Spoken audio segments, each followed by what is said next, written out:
Et voici Luca qui a fait deuxième excellent au Parc Chano dimanche dernier.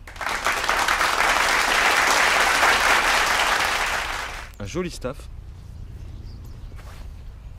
Et toute son équipe.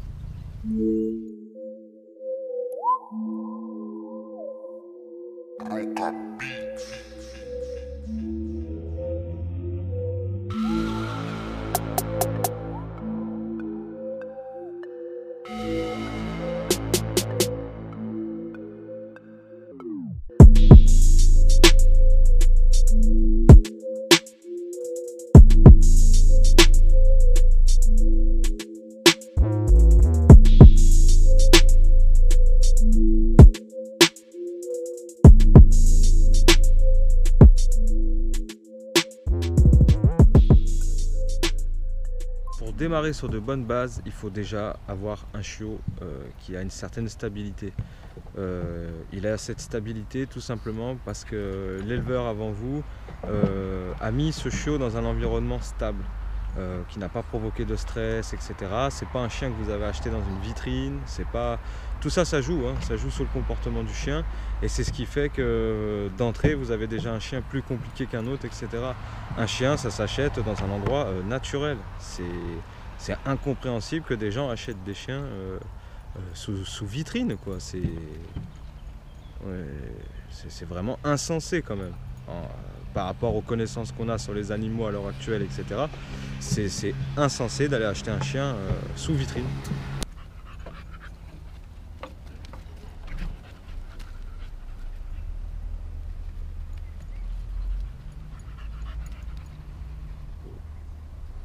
Le chien a besoin d'espace. Alors c'est inconcevable de l'acheter dans une petite boîte sous verre, quoi. C'est n'importe quoi. Il n'y a pas d'autre mot. Suivant la race du chien que vous avez choisi, vous pouvez avoir un chiot agité. Et c'est pas parce qu'il est agité que tout de suite il faut donner un traitement médicamenteux, etc. Pour apaiser le chien. C'est une phase aussi qui fait partie de l'éducation. Et il faut pas rentrer dans ce système. On ne donne pas de cachet à un enfant, quoi. Donc c'est quasi pareil. Il faut prendre son mal en patience et puis ça dure pas longtemps et il faut travailler sur ça, c'est tout.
C'est la pause café.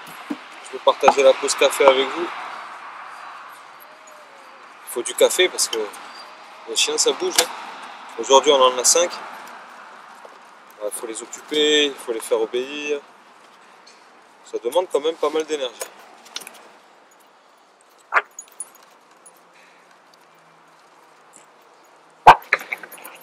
Doucement. Je vous le disais précédemment, il faut intervenir dans les conflits, c'est important parce que sinon ça finit en bagarre et c'est pas pour autant qu'ils vont se respecter les chiens, donc il vaut mieux intervenir et puis c'est à nous de contrôler le chien parce que c'est nous l'humain dans le groupe, quoi. Donc c'est à nous de contrôler s'il y a des bagarres ou pas, c'est tout à fait normal. On n'est plus à l'époque du loup où on ne vit pas avec le loup, hein. Sinon on se baladerait en slip dans la colline ou dans la forêt, mais bon, on est dans un endroit assez civilisé et domestique. Alors on ne peut pas laisser la nature non plus prendre trop le dessus. Si vos enfants se bagarrent, vous ne les laissez pas se bagarrer, ben c'est pareil, c'est exactement pareil. Donc la construction des chiots se fait à la journée, parce qu'elle est vachement plus efficace. Rien que le fait de boire un café avec eux, je peux leur apprendre à ne pas sauter sur la table, à se tenir correctement. Voilà, c'est ça aussi l'éducation. C'est pas que assis, couché, pas bouger. Hein. Ça passe aussi par un chien agréable. Vous pouvez inviter des gens, boire un café. Ça se passe convenablement, sans débordement. C'est ça, avoir un chien. Et puis c'est très agréable de boire son café avec des chiens qui jouent. Enfin moi personnellement je me régale.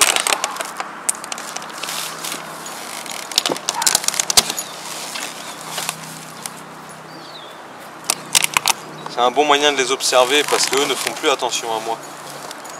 Vu que je me déplace pas dans sur le terrain, etc., ils font plus attention à moi et ça me permet de voir un peu qui domine qui a le plus de caractère, etc.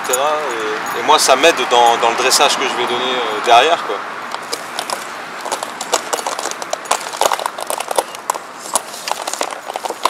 C'est fou ce qu'on peut apprendre en buvant un simple café.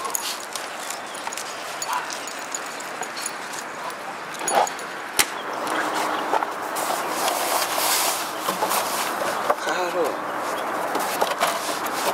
le chiot a besoin de connaître aussi ses limites. C'est très important.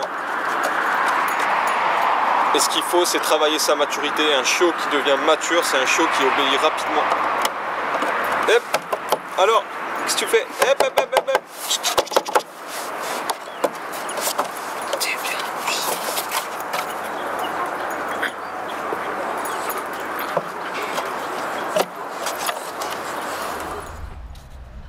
Chaque chien a un caractère différent et vous voyez par exemple là je suis en présence de 5 chiens, ils jouent tous et nous avons le petit Doberman qui se met de côté là-bas.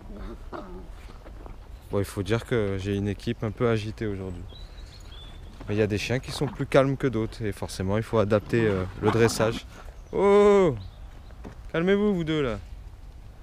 Ah Titi, alors viens mon kiki. Oui, c'est bien loulou. Ah, tu es beau. Waouh, oui, tu es beau. Il est beaucoup plus timide alors il faut y aller plus doucement, il faut le laisser venir. Allez viens Titi. Allez go, on y va. C'est bien. C'est bien. C'est un Doberman, c'est un chien qui va être grand et ça n'empêche pas qu'il peut être un peu timide, etc. Donc il faut l'aider à aller de l'avant, quoi. Et du coup, en le motivant, tout simplement, ben voilà, on arrive à créer la joie. Et ça, c'est intéressant. Et toujours pas besoin de friandises ou d'accessoires pour le motiver. Votre personnalité et puis voilà, quelques chiens et puis on essaye de créer une bonne ambiance. Ah Kiki, alors Lox, viens me voir. Oui, ah, oui, t'es beau. Un beau chien. C'est bien Lox. Doucement. Faites doucement vous deux là. Oh les oeufs, hey. Chut, chut, chut. Et les gars, attention, pas de bagarre, on se calme. C'est bien mon kiki. Oh là là, qu'il est beau le bébé. Waouh, un beau Doberman ça. Hein, bah oui. Oui, c'est bien loulou. Ouais. Ouais. Oh là là. Oui. Oui, tu es beau. Oui, tu es beau. Oui, c'est bien, oui, c'est bien. Oui, doucement. Chut.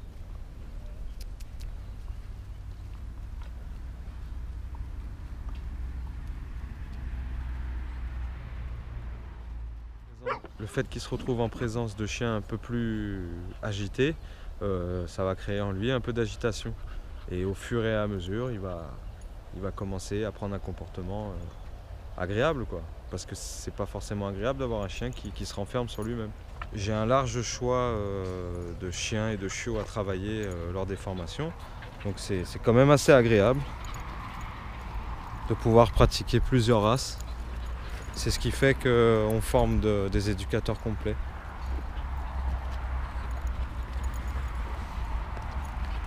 Lox, viens voir Lox. Bon alors Titi. Lox. Alors, oui.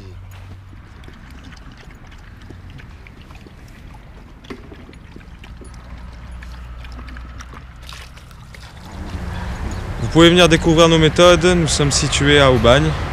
On a un parc d'entraînement. Vous pouvez venir vous asseoir, regarder, discuter. Il n'y a aucun problème.